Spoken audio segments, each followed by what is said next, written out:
back pay, so we can get. Yeah. We get that. Yeah. Okay, if you please, Mr. President. Good morning, Hickory Sunrise. Good morning. Thank you all for joining us this morning. Let's start out with the Pledge of Allegiance. If you'll join me, the flag is over here. I pledge allegiance to the flag of the United States of America and to the republic for which it stands, one nation, under God, indivisible, with liberty and justice for all. Is there any volunteers for invocation today? Or if not, I can give it. I'll pray. Donald? Yes, Father, we thank you for this day. This is the day that you have made. We will rejoice and be glad in it. Father, we ask that you would cause us to do that which pleases you.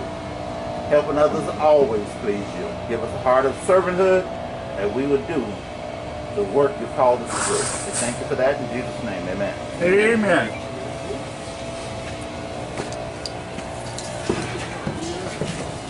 Thank you all again very much for being here this morning.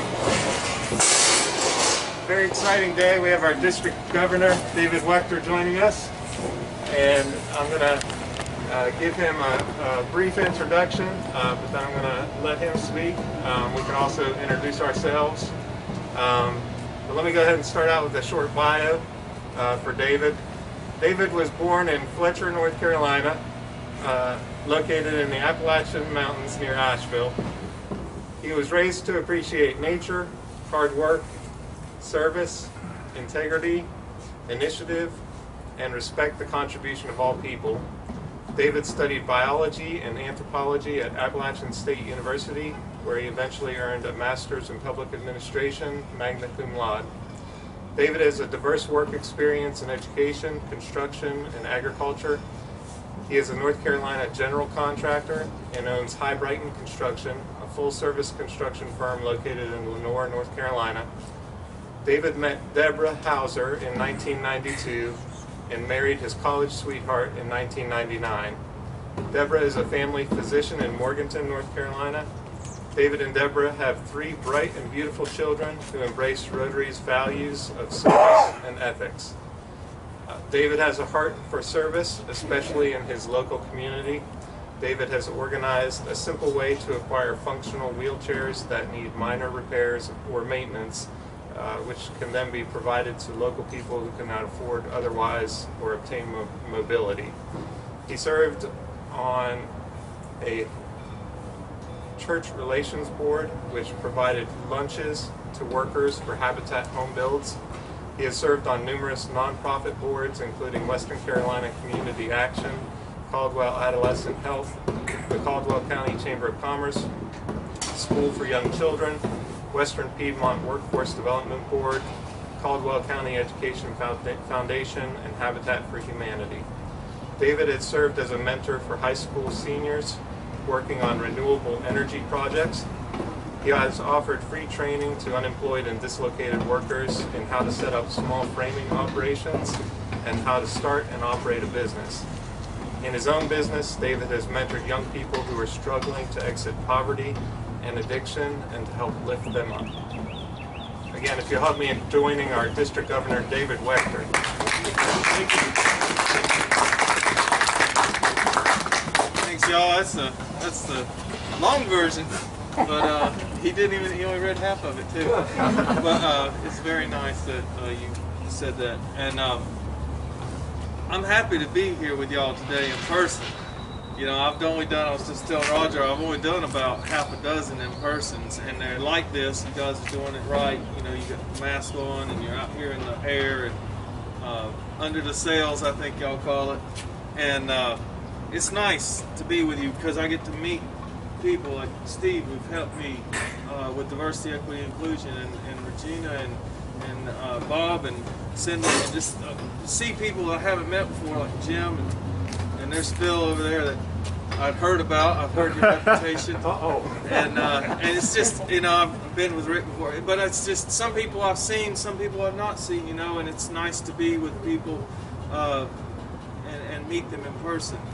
And that's a big part of being the governor. You know, you get to go around and meet people, and I kind of like, I get energy from that. You know, I get energy from meeting people. But this year it's been totally different. I have done about 35 visits at this point, and I would say probably 20, high 20s, 28, 29 of them have been on Zoom. So I've gotten very good at Zoom. I'm very good at it. I can do all kinds of things on there that people have showed me that I wouldn't be expecting. And this is fine with me. This is the noise I hear on a daily basis when I'm at work, so it doesn't bother me. It just sounds like music. They're making it beautiful for you, you know. So this year, wow, who would have thought? I mean, I call this the year of the visionary leaders. And when I did that, when I named this the year of the visionary leaders, I did so because it was 2020. And I thought, well, that's a cute thing, right? 2020, perfect vision. And then here's our vision. So, and you know, and I thought, well, it's the perfect year to talk about vision. Well, then I realized and learned in my governor classes that we would be rolling out the new 5-year strategic plan. And so, bing, now we need to be visionary. Okay? Wow. Then we went to PETS. We were lucky. We got to go to PETS, you know, President-elect training. We were very lucky because we did it in person. And then it happened. 2 weeks later, we were in this pandemic, and you know, the country shut down. And we all remember what that was like. And now we're sort of putting our toe in the water to figure out how to get back to some kind of normal. And by virtue of that pandemic, didn't it really force us to be visionary? It forced us to think, what will we do beyond the pandemic?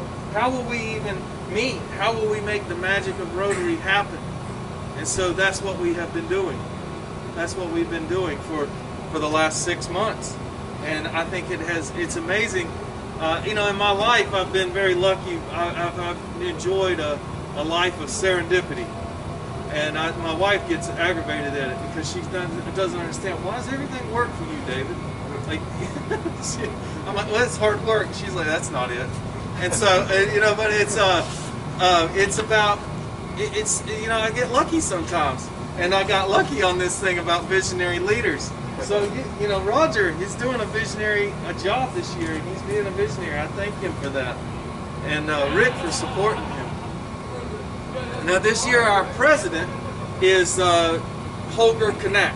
Holger is the first Rotary president to come from Germany. And that's significant. I mean, you think about it. You know, Rotary being involved in establishing the UN and Germany's history and all that, we have come to a point in the world history where it's okay to have a German president of Rotary. And that's a wonderful thing. I think that's a wonderful thing. It's a testament to the work that Rotary has been responsible for in building peace. But you know, beyond that, we have another big thing happening.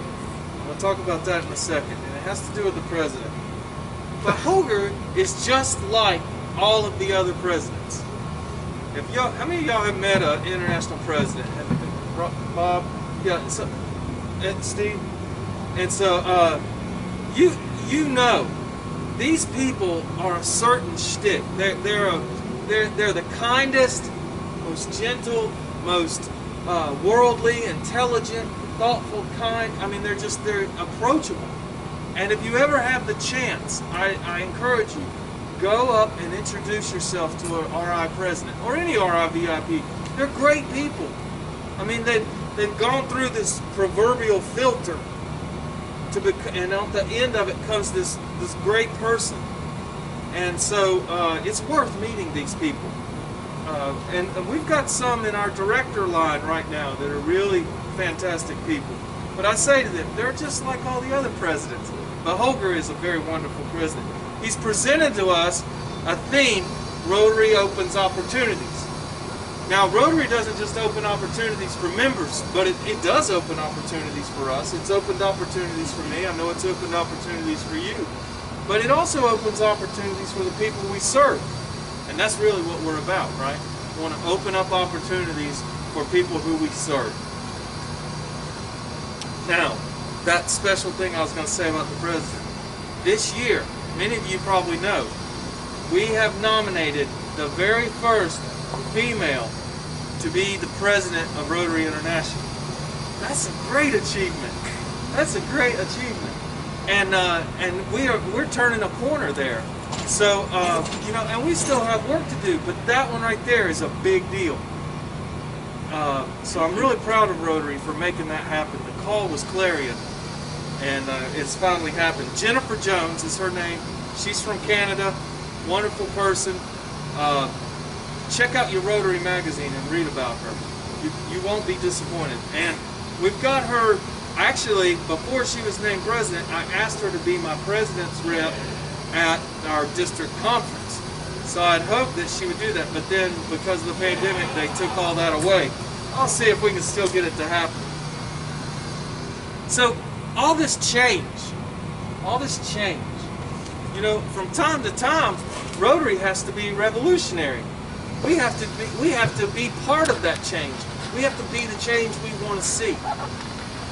So, you know, we can't, and your club is a club that has a history of addressing change. I know from hearing some of the stories that they've told me and that your members have told me. You guys don't just sit around and let the world change around you. You change with it. You get in there and you make it be the change you want to see. But with that being said, change is going to continue. We know that. There are times where I think about the club I joined in 2009, and I'm still a member of the Rotary Club of Lenore. And that club is so different than the one I joined. When I first joined, you wore your jacket, and you probably had to put the button like this, you know, and everything. And so you know, it was very formal. And then over time, you know, various presidents broke China. You know, they like changed it up a little bit. And now we're a more lively bunch. We're fun. We relaxed. You know, some of the older members, they get a little uncomfortable sometimes, but it's fun. You know, they tell me that they enjoy it. They, you know, like, well, we needed to make that happen. So those kinds of things are going to continue to happen. How will we deal with that? A 5-year strategic plan is what we're going to do. And this plan was not developed in some conference room by smart people, and then, you know, that was it. It wasn't in a vacuum. This thing was created by reaching out into the world and talking to Rotarians, talking to Rotaractors, talking to Interactors, even asking non-Rotarians, what do you think about Rotary? And some of them even said, I don't even know what Rotary is. And that was important too. And so we got all of that feedback, and they boiled it down. Our director, Stephanie Yurchik, she actually was the architect of this 5-year plan. And what she came up with, folks, is the 4-way test of change management. That's what I call it. That's what I call it. So how do we increase impact? How do we expand our reach? How do we enhance engagement? And how do we increase adaptability? So for everything we think, say, and do for the next 5 years, we're going to ask these questions. Roger's not going to be the last person to ask these questions. The next president, the next president, the next president, they're going to ask these questions.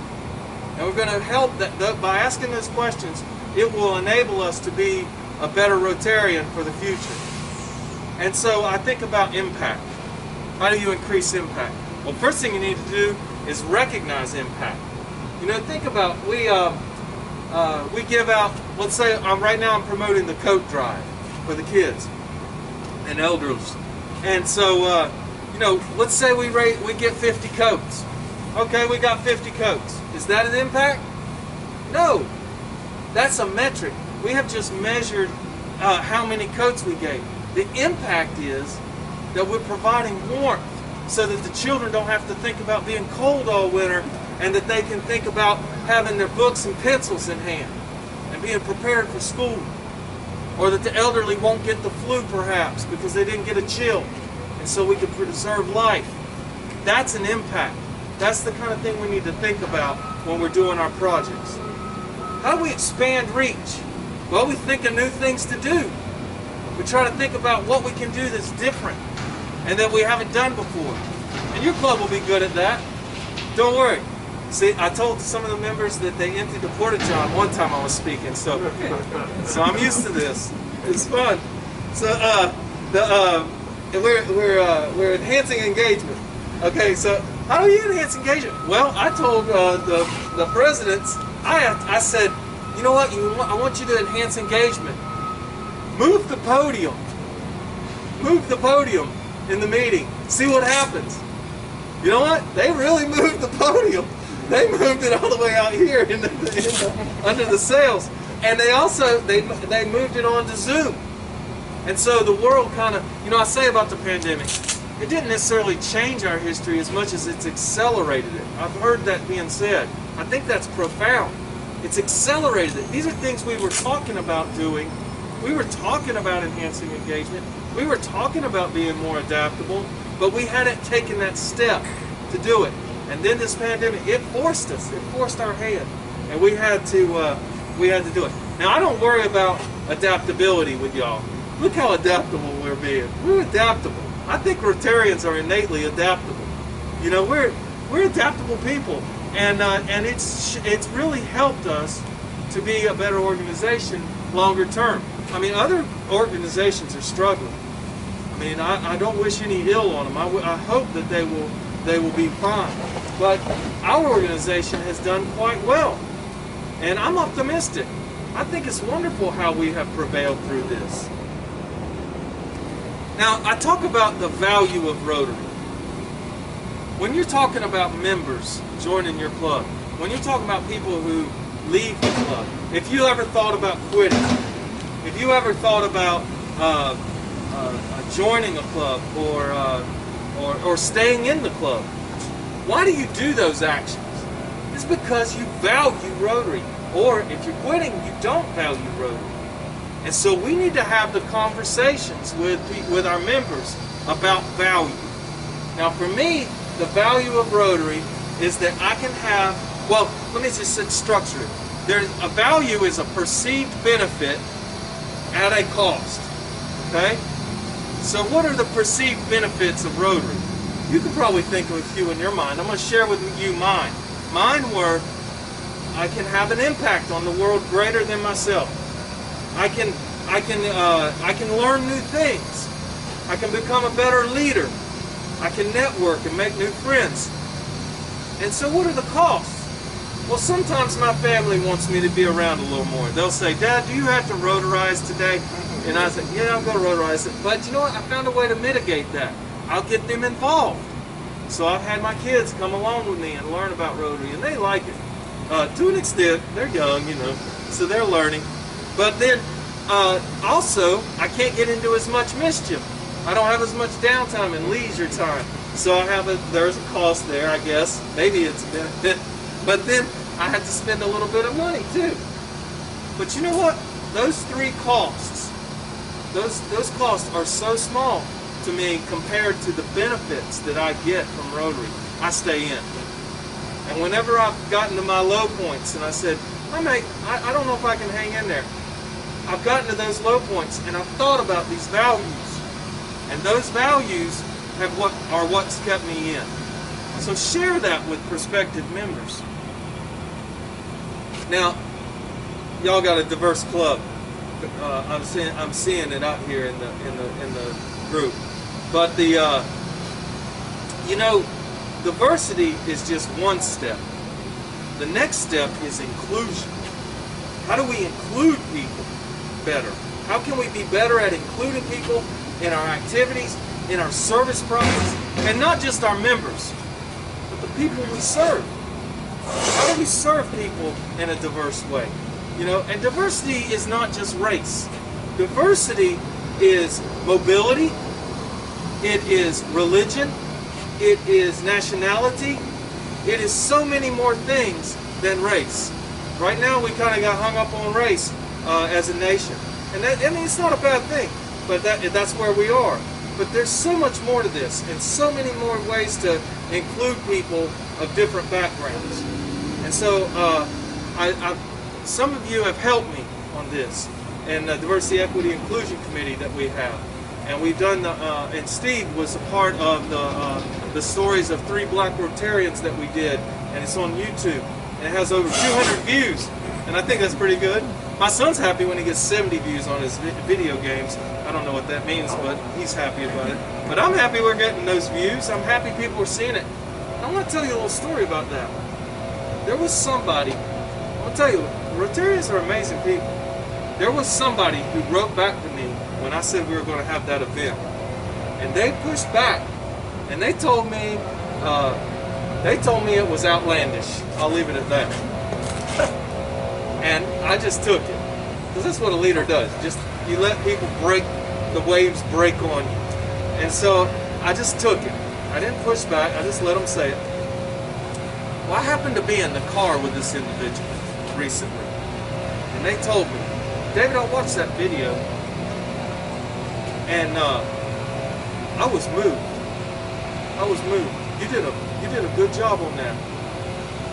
And you know, it gave me chills because I transformed a human being. I changed their heart. I'd never done that before. It was amazing. What an experience to be able to see somebody go from being belligerent about diversity to saying, this is important. That's important to me. That's what we wanted to do. So those are important things. Now this year, I have given 3 visionary goals to the presidents. I didn't get hung up on numbers, like you got to get 7 new members, Roger, and you got to have 5,000 in the foundation, and you know, this and that. I didn't look at that. I looked at more visionary type goals. What could we give them to do that would be, you know, allow them the latitude to make their own clubs their own? And so I asked them, give me innovative club models. Make your own club innovative. Make a new innovative club. Make a Rotaract club, a community-based Rotaract club. Give me a membership plan. Hope is not a strategy. Make a membership plan. And then do recurring giving. Do it in a recurring way so it's comfortable. So what is an innovative club? Do you guys know, I've talked to some of you about this. Have you ever thought about like television that we used to see? UHF TV had 3 channels in my town. We had 3 channels. And sometimes we get PBS on a clear night. And CBS was from Charlotte, and it was always grainy, so we never watched it. And so we had basically ABC and NBC. Saturday night rolls around, I'm at Grandma's house. I got a choice. I can watch 2 things, Hee Haw or Lawrence Welk. All right. I got Hee Haw and I got Lawrence Welk. All right, well, you know what? If you don't like that show, you know what you can do? You can physically stand up, walk to the television, and turn it off. And that's what you can do. That's your choice. Then we got cable and remote controls. And people would have 100 channels. And there were these poor souls in the world. They had 100 channels and they would flip through 100 of them twice and not find a thing to watch. You know? But you could choose. You could watch a lot more. You had a lot more options. Now we have Netflix. And with Netflix, you could just, or Amazon, you could just find whatever you want. Wherever you are at that moment, you can find it and you can tune in. All right, I suggest to you that Rotary is in a UHF world. We've only provided a couple of channels to people. We've only given them a couple of options. This is our legacy club. Like it or leave it. You know, I'm in a legacy club. You know, and so, but we also, in my legacy club, we've sponsored 2 satellite clubs now. So we're starting to develop a portfolio of options. We're starting to create that cable television model where they got channels they can flip through. All right? That's the idea that I want to promote. I want to, because the future isn't that we're going to find some long lost city and go plop down a couple of Rotarians and create a club of 100 people. That's not going to happen. What's going to happen is finding small groups of people that are interested in making the magic of Rotary happen in a certain way that makes sense for them. And those are the kinds of clubs we can create. A cause-based club. Cause-based club. A cause-based club could be based on a cause. It could be on clean water. It could be on Alzheimer's research. It could be veterans issues. It could be any kind of cause you can imagine. And they create a small club, 6, 8 people, and they work on that cause exclusively. The one we have that's sort of a cause-based club in Lenore is the Impact Club. They're 100% service. That's all they do. They only do service. And so they get a little notification on their phone, and it tells them there's a service opportunity at the Yoke Fellow or whatever. And then they can go over and do service, and they log their hours.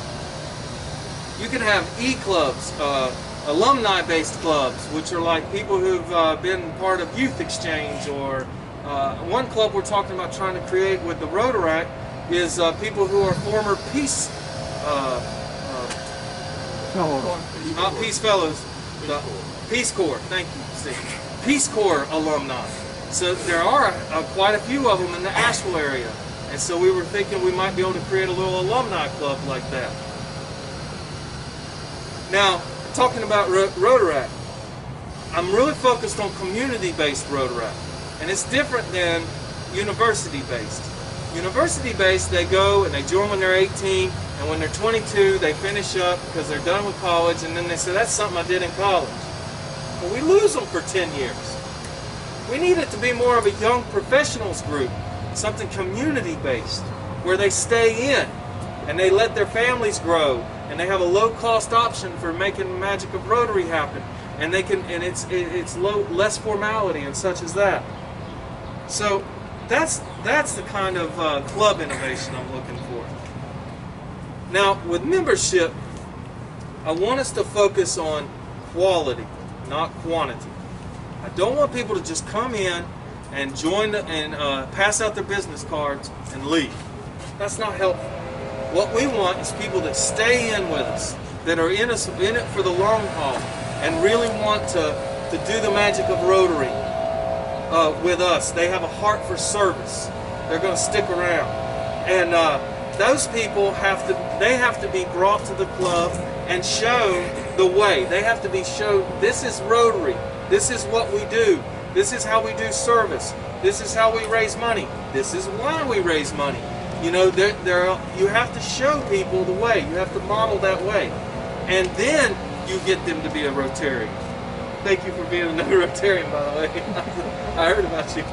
And so that's what we need to do. We need to onboard them with orientation and such as that, so that they know. Because I mean, I spent like 2 years in Rotary. I didn't even know what I was doing. I was just going to lunch. I didn't know. I was like, what are they doing? People are like talking about all these acronyms and everything. I didn't know. It took me a while. So you gotta help people get onto this. You can't. Again, hope is not a strategy. Now I'm moving finally here to the foundation. The foundation. I got really into the foundation because I read Frank Devlin's book, Past Rotary President Frank Devlin. Really neat guy. He just passed away this year. I had breakfast with him in San Diego in January. He just passed away this summer. Frank Devlin wrote these books called Frank Talks. Frank Speaks, I think. And so Frank talked about what the Rotary Foundation was. You know, one thing it is the best charitable organization in the world. 5-star charity navigator, 15 years running. And the way it works is you can give $100 to the foundation. It sits there 3 years. In 3 years, they take and scrape the interest. They use that for the admin. The $100 principal, they take it and they divide it in half. Half goes back to the district. That's your district funds. We use that for district grants. We use that for district projects. The other half of the money goes to the World Fund, and we use that for global grants and global projects.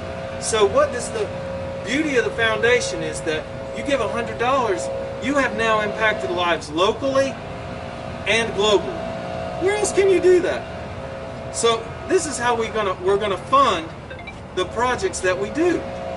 And so I encourage to everyone. You know, I wrote a piece in our newsletter. I hope if you deleted the email, you'll go to your trash bin and look at it again. But you know, check it out. I try to write some interesting things once in a while. I wrote this one called "What'd You Call Me?" so I could get all the country boys to read it. You know, like "What'd you call me?" And so, it's like I called you a philanthropist. All of us are philanthropists. All of us, in some way, we're giving our time, our talent, or our treasure, and some of us give all three. Okay, so when you're a philanthropist, it should not be painful. It should not be painful. You should be happy you're doing it. If you're not happy you're doing it wrong. So I encourage people, do it in a comfortable way. For me, the most comfortable way is recurring giving. I go to Rotary Direct and I put in my amount and I put it how often I want it to give. I use my credit card. I get credit card points because I gave it on the card, and I just give a regular amount. And you know, I started doing that with Billy Black's year. Billy Black, past District Governor Billy Black, and I was a Paul Harris. I was a new president, and she asked her presidents to be a Paul Harris Society, $1,000 a year. And I was like, oh my God, I don't know, you know, that's a lot, you know. And so I mean, it is a lot. And so I thought, how could I do that? I'd like to do that. So I talked to Billy about it. She said, well, if you do $85 a month, if you could do that, you know, you could be in Paul Harris Society. And I was like, I think I might be able to work that out. So I worked it out. Next thing you know, I got a pen with all these little rubies on it, you know, and it just happened so quickly, and it was painless. But it was the power of continuity. The power of continuity and recurring giving that made that possible. So that's the kind of philanthropy, you know, whether it's you doing service, whether it's you offering mentorship, whether it's you offering your money, you know, do it in a recurring manner. Be continuous about it, because that's where the power comes from. I gotta mention polio. It's a promise we made in 1985. I didn't make it, but I'm standing on the shoulders of those who did. Rotarians keep their promises. Please give $40 this year to the polio campaign. You know, this thing is cornered. It is cornered in a remote section of the world, in Pakistan and Afghanistan. We have fought so hard, and we've got it cornered. We got it out of Africa. It's totally out of Africa now. The only thing that's there is vaccine derived, and they've got a new vaccine they're working on, so that problem will be solved. There is no wild polio in Africa anymore. They got it right there in Pakistan and Afghanistan. Wouldn't it have been great if we could have cornered this thing in South Carolina? I mean, it would have been so much easier. But no, it has to be in the toughest place in the world. It's expensive to operate there. You know, we got to support those people. They're literally putting their lives on the line to administer this vaccine. We're almost there. Stay in this. Let's get this done. My daughter, she'll say, I talk to my kids all the time and their reactions to Rotary. My youngest daughter said, Daddy, I'm tired of hearing you talk about polio. And I said, I'm tired of talking about it, but I'm going to tell all the Rotarians that you said that, so maybe they'll give their $40 and we can get it over with and I'll stop talking about it. But I mean, Rotarians keep their promises.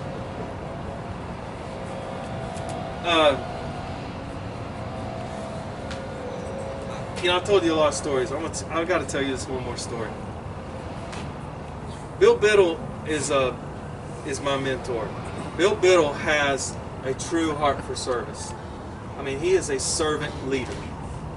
I asked him when I became DGND, that's District Governor Nominee Designate, 3 years away from being a governor, I said, Bill, I want to be like you. I want to be a servant leader. Show me the way. So Bill said, we're going on a wheelchair distribution, David. We're going to the Philippines. I was like, all right, sign me up. Let's go. We raised the money. We went around to club asking for money because we had to get the money necessary to buy 275 wheelchairs and ship them to the Philippines. We did that. I get on the plane. I'm thinking, this is great. I'm going to be able to give the gift of mobility to all these people in need. This is wonderful. I'm excited. And I got there, and the first thing we did, we went and did a distribution at this location. They were setting up the tents. They were putting the banners up. And there was this one gentleman sitting off to the side in a chair, and he had his arm broken. And he had fallen, surely, because his legs were so weak. And I just was drawn to him. it's just, you know, a spiritual thing. I was just drawn to him. I watched him. Well, they put him in his wheelchair, and I just felt a calling in my heart. I said, I'm going to go congratulate him. So I walk over there, I hand him my hand, and he reached up, and as soon as our hands touched, he began to weep. Grown man tears. And I saw that, and I thought, oh my God, did I hurt him? I thought, I hurt him. I squeezed his hand too much. I did something. I hurt him. I didn't mean to hurt him. And I leaned over and I said, sir, did I hurt you? He said, no. You make me happy. Oh my God. My heart melted into gel, and I cried all over this poor guy's shirt. And I said, we kind of got ourselves back together. Bill Biddle took a picture. I got a picture of me right here on my shaking the hand of this guy. A Rotary moment. A Rotary moment. And I got a picture of it. That's a treasure. Bob, we've heard people talk about Rotary moments. You bet. And so, when I got on that plane and I was coming home, I want to tell you folks, I realized I thought I was taking them something. But I came home with something that they gave me that was even more powerful. They completely filled my heart with love. My heart was overflowing with love from these people. I never felt something so profound. I mean, we changed lives. And I just encourage you, do service. Do it in your communities. Do it internationally. Do it any way you can. Because that's where you're going to get the gift of Rotary. It's going to get inside your heart. And that's what it's all about. That's what I'm fighting for right there. Now, District Conference will be May 14 through 16 in Asheville, Crown Plaza Resort. We're hoping maybe with these things we're going to be able to get through this, and it'll all clear out so we can do the district conference. I think we'll be okay by May. I'm really hopeful. It's at the Crown Plaza Resort. They got a lot of fun things to do and everything, so I call it the District Conference and Family Staycation. So you can come over and have fun. Bring the kids, bring the grandkids, bring your families. We got fun stuff for them to do. We're going to have great speakers.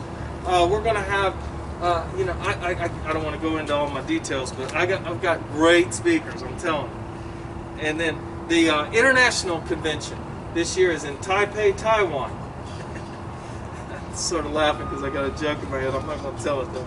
But in Taipei, Taiwan, they have so few COVID cases.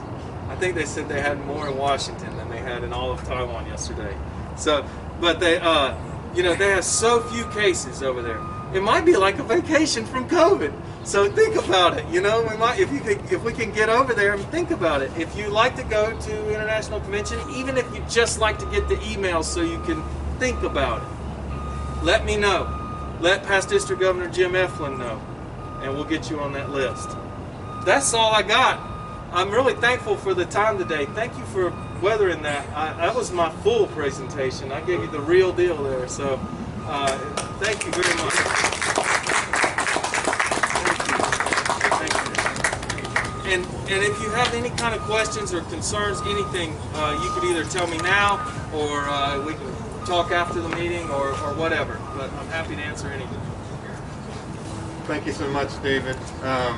We really appreciate you being here this morning, and you've given us a lot to think about, I think, in terms of our club, the future of Rotary, and I'd like to give the opportunity to any of the members to kind of share kind of some of the things that we have been trying to continue to work towards service above self in our communities. I think you're familiar with the sanitizer project that we've been working on for local schools, but we've also been doing some other things. Would you all like to share a little bit, or ask questions of David? I'll give the opportunity just for anyone One quick who wants to question. share. Is diversity, equity, and inclusion now officially the 7th area of focus? No, it's an area. The 7th area of focus. Thank you for bringing that up, Bob. The 7th area of focus is environment.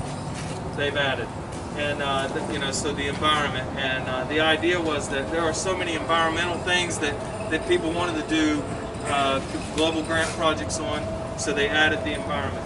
Diversity, equity, inclusion is a ubiquitous, all-reaching effort across Rotary. And you know, internationally speaking, we are one of the most diverse organizations in the world. When you go to an international conference, you see every person in the world, everything.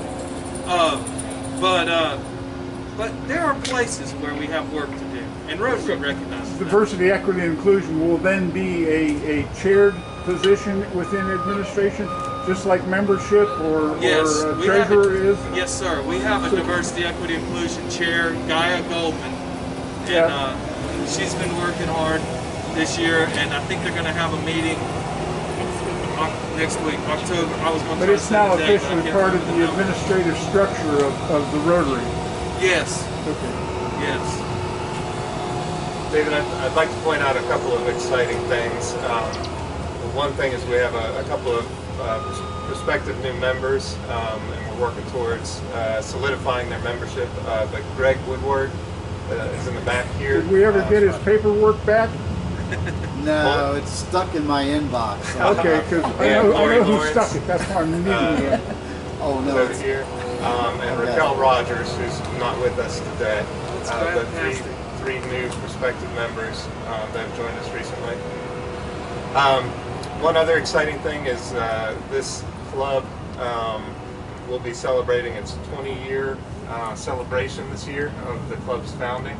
And so that's something very exciting that we're looking forward to and trying to make plans for possibly a small gathering in November. Oh, good. But we have, raise your hand if you're part of the founding members of the club.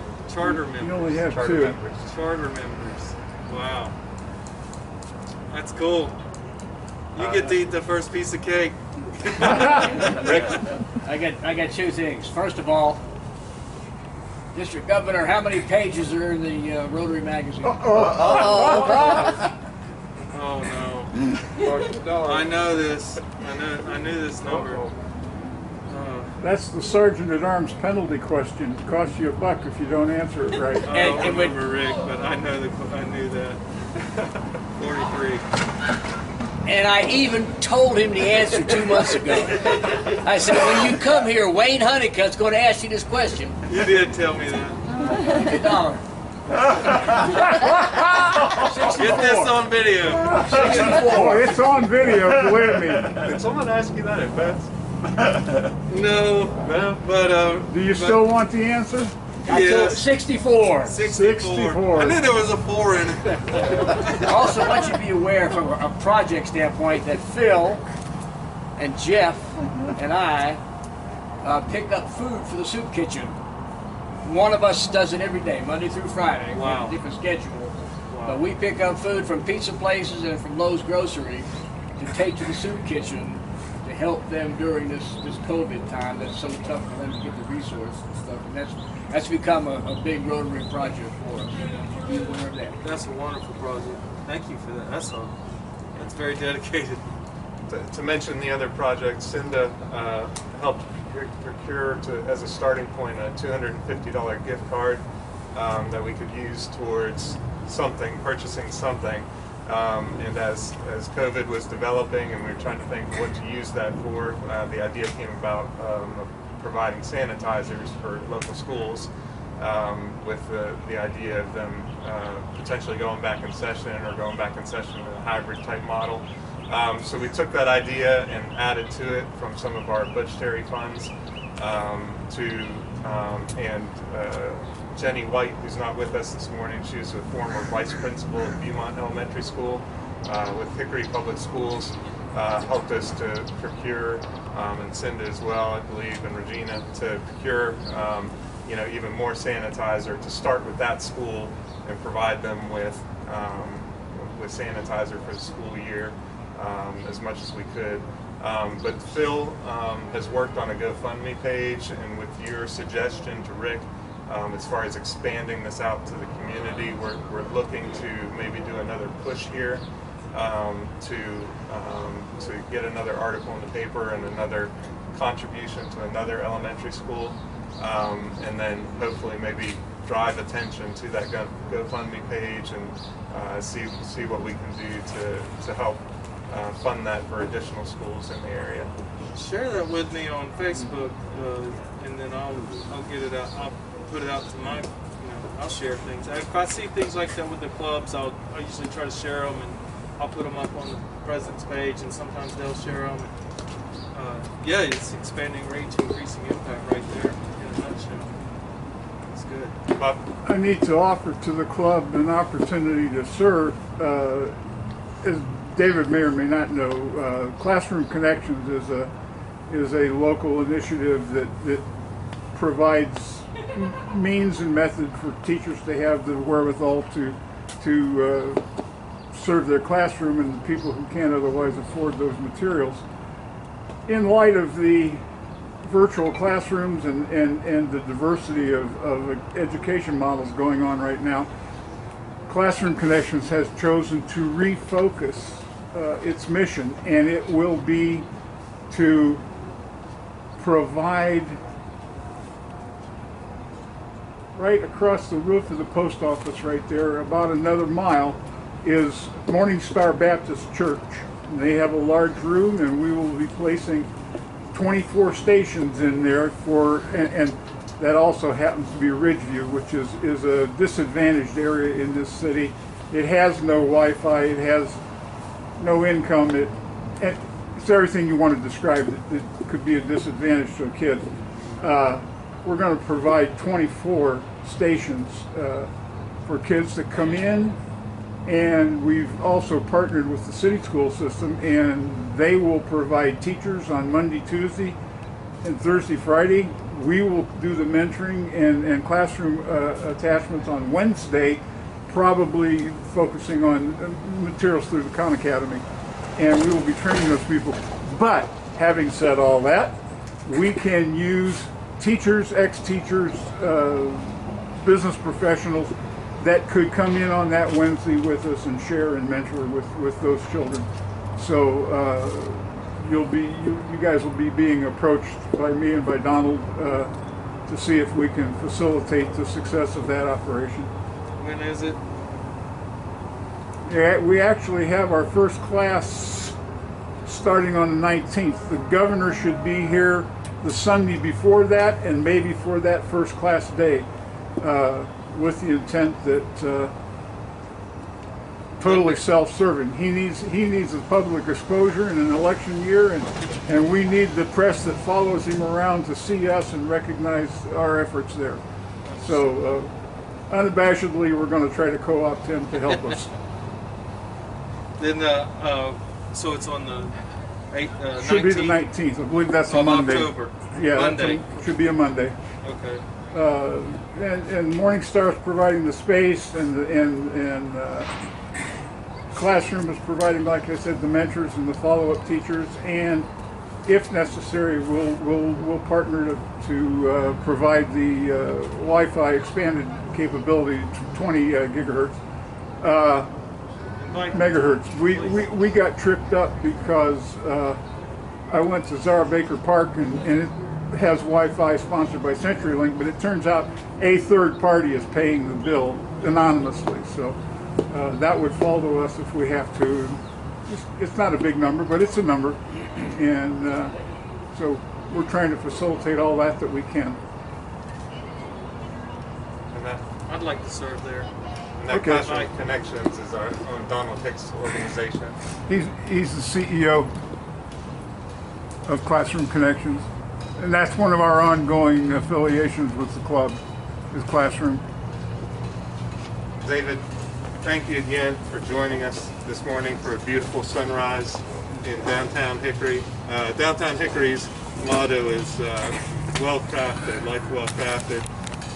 Going with that motto, this is a coaster that was crafted by our own Wayne Honeycutt, who couldn't be with us this morning. But this is in honor of your visit today and also your service to Rotary. I'll present you with this custom coaster. Thank you.